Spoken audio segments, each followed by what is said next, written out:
Now, this is the water butt that I picked up from the shop team, and this is a 100 litre water butt. And you do get the kit as well. You get your feet, and you also get your downpipe kit there, and also the plug that goes in the front. Now, my downpipes are not in the best position. They're just not. So I'm actually not going to hook mine up to the drain pipe. I will put the plug in the front there because I'm going to be using mine as an irrigation tank for my garden.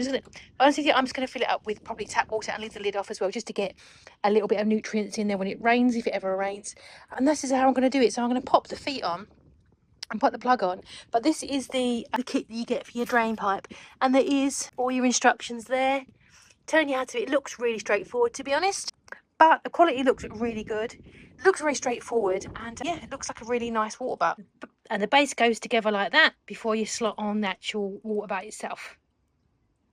And I'm just screwing this in. And that's where she is. I've got my tap all screwed in, got the lid here. You got a hose, a pipe there for your drain water to go into, and obviously the lid does come off. And there she is on the inside. I'm just going to fill it up with hose water and use her as an irrigation system. I'm really happy with that. But the drain pipe fitting looks really simple and straightforward to do as well. So maybe I will do that in the future. Just not very practical on this corner, unfortunately for me. But yeah, overall, I'm absolutely chuffed.